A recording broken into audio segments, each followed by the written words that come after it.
Buck interview we did before he went to Florida. Here's Joe Buck on Sports Talk. Now, last year you started with football, and this is your first season in Fox. How did that go, basically, is the question. I think it went well. I didn't know what to expect when I got into it. I'm sure they didn't know what to expect when I got into it. I had told them that I'd done extensive football play-by-play.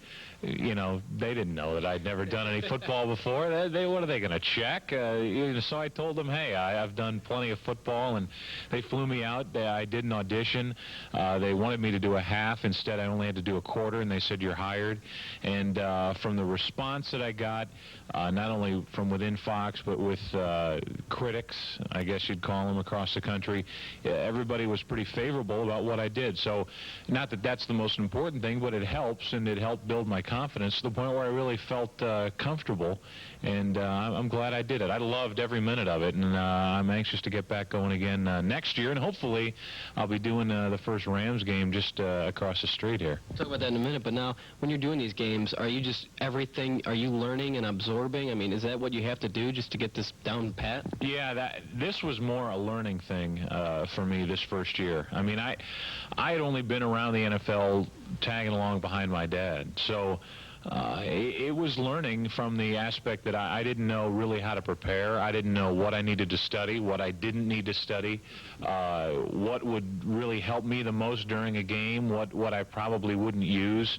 I was testing a lot of things and seeing what worked best for me. And about week 8 or 9, I really felt like I got into a rhythm, and I knew what I needed to do to prepare. I felt good when the game time rolled around, and I really felt comfortable about week 8 or week 9. And from then on, I really felt like, at least personally, everything really came together, and Fox felt the same way. And you know, they gave us some good games. I mean, we were the first young group to go into Chicago, the first young group to go into New York, the first young group to do a Cowboy game, first young group to do a 49er game. I mean, that's a thrill. I mean, I had no idea that this would happen when Fox got the rights, but it did, and I'm very thankful that it did happen. Well, you did do a great job. Now, you talk about the Rams, talk about the whole situation, how you feel about it, and you got to cover some of their games last year, obviously, working for Fox. What do you think of the team and the situation here? Well, I think it's a good team, and I think it's been talked about. Yeah, they had a poor season last year record-wise, but they got a lot of talent. How many teams would love to have Jerome Bettis, and how many teams would love to have a good, young, aggressive defense? They have holes, but the good thing is now is the time to fill in the holes with the free agency system, with the amount of players that are available. They need a wide receiver. They need help on the offensive line. I, for one, think that Chris Miller, with the right guidance, could be a decent quarterback to where I don't think they have to draft one of these quarterbacks that they're not sure about. Wait until somebody comes along, latch on to him, and for now stick with Chris Miller. I mean, the guy's talented enough. He's played in a Pro Bowl. Let's see what he can do with Rich Brooks again as his coach, as they were back up in Oregon. I'm excited. I know that a lot of people have taken shots at the process of getting the Rams. A lot of people have said the Rams have held St. Louis up for ransom. But you know what? That's what it took to get a football team. And you can complain about it and cry about it and say that it's not fair and Georgia this and Georgia that.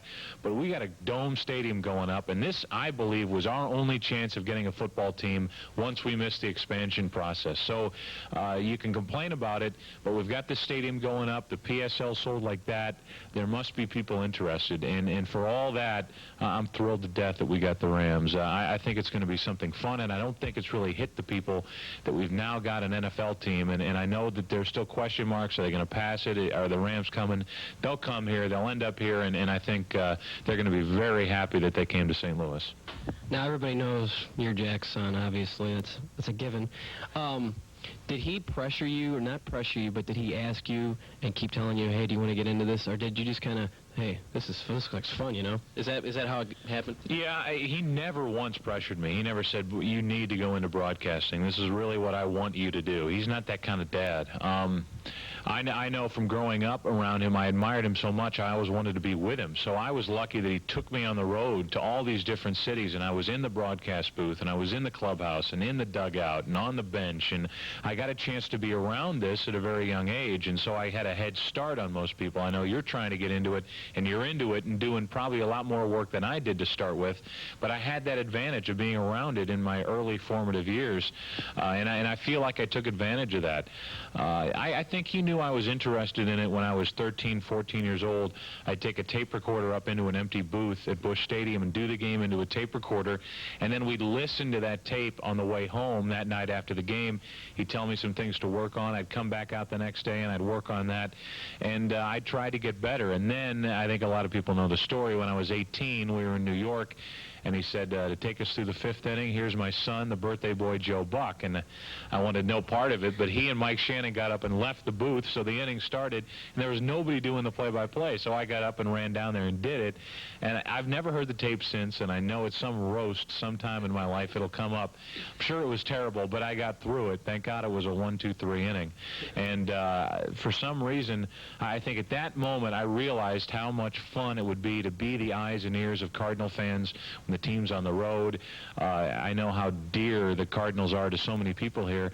It's just a wonderful job. He never pressured me into it, but and I'll say this, if I couldn't do the job, I wouldn't embarrass him or myself. So it's all worked out well, but he never pushed me in this direction. It just happened, and I went to the minor leagues and got a chance to fill in, and now here I am.